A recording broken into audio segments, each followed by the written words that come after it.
রাশিয়ার মস্কোর সকাল। রাস্তার ধারে জমে থাকা হালকা বরফ, দূরের ট্রামের শব্দ আর হাওয়ার সঙ্গে খসে আসা বরফের খসখসে শব্দ, সব মিলিয়ে এক ঠান্ডা নিস্তব্ধ পরিবেশ। একটি কালো গাড়ি থেমে আছে বিশাল একটি কর্পোরেট বিল্ডিং এর সামনে। গাড়ির দরজা খুলে বের হলো এক দীর্ঘদেহী ছায়া। তার হাঁটা স্থির, ভারী নয়, কিন্তু বেশ ক্লান্ত। দুটি চোখ নীল, এত গভীর যেন মানুষকে ভেদ করে দেখতে পারে। ধারালো চোয়াল আর ঠোঁটের কোণে স্বভাবগত একটুখানি হাসি। না আনন্দ না রাগ, যেন সে সব কিছু বুঝে রাখে কিন্তু প্রকাশ করে না। হাওয়ায় তার কালচে বাদামি চুলগুলো সামান্য নড়ে উঠেছে। লোকেরা তাকিয়ে থাকে কিন্তু তার নাম কেউই জানে না। সে লিফটের দিকে এগিয়ে যায়, তার হাতে ছোট্ট কিন্তু দামি একটি নোটবুক। যেন পুরো পৃথিবীর গুরুত্বপূর্ণ নোট সে এতে লুকিয়ে রেখেছে। লিফটের আয়নায় তার প্রতিচ্ছবি, একজন মানুষ যার শান্ত মুখের ভেতরে লুকিয়ে আছে বিশাল রহস্য, অতীত আর হিংস্রতা। তার ফোন ভাইব্রেট করলো। এক পুরুষ কণ্ঠ বলে উঠল, সব রেডি, বাংলাদেশে ফ্লাইট 2 ঘন্টা পর। ছায়া মানুষটি আয়নার দিকে তাকিয়ে শুধু বলল, লেটস গো। তার কণ্ঠ গভীর, স্থির, ভয় দেখায় না কিন্তু সমান আদায় করে। এটাই তার শেষ বাক্য এই মুহূর্তে। এরপর লিফটের দরজা বন্ধ হয়ে গেল। আকাশ পেরিয়ে নতুন পৃথিবী। ফ্লাইটের জানালা দিয়ে বিশাল মেঘের সাগর। ছায়া মানুষটি পাশে আসনে বসে থাকা বন্ধুর দিকে তাকায়। বন্ধু হাসি মুখে বলল, শুনেছি বাংলাদেশ খুব গরম দেশ। রাশিয়ার উল্টো। ছায়া মানুষটি গুমো গুমো হাসলো। গরম পরিবেশ মানুষকে কেমন দেখতে হয় তা সে আজ দেখতে পারবে। সে তার নোটবুকে খুলে আবার লিখলো, new culture, new people, over everything. তার চোখ সবসময় সিঁড়ি দ্বারা সোজা করে রাখে। সে কাউকে দেখে না, বিশ্লেষণ করে। মানুষের মুখ, আচরণ, শরীরী ভাষা সব কিছু সে তীক্ষ্ণ দৃষ্টিতে পর্যবেক্ষণ করে। বন্ধু আবারও বলল, তুই কি কখনো বিশ্রাম নিবি?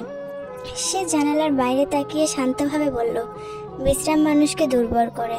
তার চোখে এক মুহূর্তের জন্য যেন অদ্ভুত দুঃখ দেখা গেল, তারপর সেটাও হারিয়ে গেল। অন্যদিকে ঢাকার প্রিমিয়াম কর্পোরেট টাওয়ার।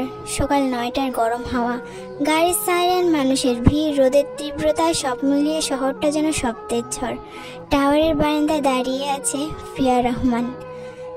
লম্বা চুল বাতাসে তুলছে, তার গায়ে শ্যামলা রং তাকে আরো উজ্জ্বল দেখাচ্ছে। দুটি চোখ বুদ্ধিমত্তা, আত্মবিশ্বাসী আবার ক্লান্ত। রংপুরের বিখ্যাত ব্যবসায়ী পরিবারের মেয়েও, কিন্তু মনে নেই কোনো অহংকার। তার বাবা তাকে শিখিয়েছে, যে বেশি দেখে সে বেশি জানে, আর যে বেশি জানে সে কখনো পড়ে না। আজ তার বাবার গুরুত্বপূর্ণ মিটিং। ফিয়ার হাতে ট্যাব, তাতে প্রেজেন্টেশন ওপেন। সে ধীরে ভ্রু ভাঁজে সব ঠিক আছে কিনা তা যাচাই করছে। হঠাৎ একজন কর্মচারী আসে, ম্যাডাম, বিদেশি বিনিয়োগীরা হোটেলে পৌঁছেছেন, মিটিংয়ের সময় মিলিয়ে নেবেন। ফিয়ার বাবা মাথা নেড়ে শান্তভাবে বলল, হ্যাঁ আমি নিচ্ছি। তার গম্ভীর্য লোকেদের চুপ করিয়ে দেয়। সে শক্ত, আত্মবিশ্বাসী, কিন্তু গভীরতা তাকে চেনে না। একা থাকার অভ্যেস আছে তার, বাইরে শক্ত, ভেতরে নরম। ঢাকার 5 তারা হোটেলের লবি, বড় ঝাড়বাতি, আলো ঝলমল করছে। বেঞ্চগুলোতে বসে আছে নানা দেশের মানুষ, হইচই, চকচকে পরিবেশ। ঠিক তখনই সক্রিয় দরজা খুলে গেল। ঢুকলো সে, বরফের শহর মস্কো থেকে আসা দীর্ঘদেহী আগন্তুক, যার নাম এখনো কেউ জানে না। তার সাদা শার্ট, কালো প্যান্ট, তীক্ষ্ণ দৃষ্টি সব পরিবেশকে শান্ত করে দিল। তার হাঁটা ধীর কিন্তু দৃষ্টি দ্রুত। প্রতিটা জিনিস সে দেখে, বিচার করে। হোটেলের সবাই এক মুহূর্তের জন্য থেমে তাকিয়ে রইল। কেউ তার সৌন্দর্যে, কেউ তার উপস্থিতি চাপায়, কেউ আবার তার রহস্যে। বন্ধু তিয়ান দাঁড়িয়ে হাসলো। ঢাকা খারাপ না, হ্যাঁ। সে ধীরে মাথা নাড়িয়ে শুধু বলল, ডুপ্লিকেট। তিয়ান হাসতে লাগলো, তুই আজীবন ভাই, শহরটা তো উজ্জ্বলই হবে। কিন্তু আগন্তুকের চোখ তখনই স্থির হয়ে গেল লবির এক কোণে দাঁড়িয়ে থাকা একজনের উপর। ফিয়া লবিতে ঢুকলো।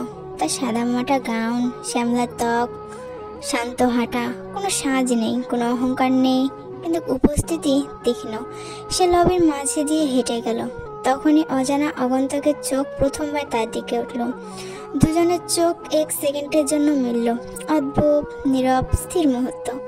কোনো প্রেম নয়, কোনো আকর্ষণ নয়, কোনো উত্তেজনা নয়, শুধু একটি অদ্ভুত ছোঁয়া। যেন তারা দুজনে একই সাথে থমকে গেল। তারপর আবার স্বাভাবিক হলো। প্রিয়া দৃষ্টি সরিয়ে নিল। সে কারো দিকে বেশিক্ষণ তাকায় না, কিন্তু আগন্তুক তার চোখ নামালো না। সে তার নোটবুক খুলে শুধু একটি লাইন লিখল, অবজারভেশন 1 আনএক্সপেক্টেড। প্রিয়া লিফটের দিকে হেঁটে গেল। আগন্তুক লবির মাঝে দাঁড়িয়ে তার সুটকেস সামলে নিল। বন্ধু তিয়ান বলল, চল রুমে যাই। আগন্তুক প্রিয়ার দিকে যাওয়ার দিকটি শেষবার দেখে নিয়ে বলল, ইয়া লেটস গো। কিন্তু তার চোখে অদ্ভুত কিছু জমে গেছে, যা সে নিজেও বুঝতে পারে না। প্রিয়া লিফটের ভিতর দাঁড়িয়ে আয়নায় তাকালো। তার মুখে কোনো অনুভূতি নেই, শুধু একটু বিভ্রান্তি। ওটা কি? কার চোখ ছিল ওটা? পরের পার্ট দেখতে হলে সাবস্ক্রাইব করুন আর আমার চ্যানেলের পাশে থাকুন।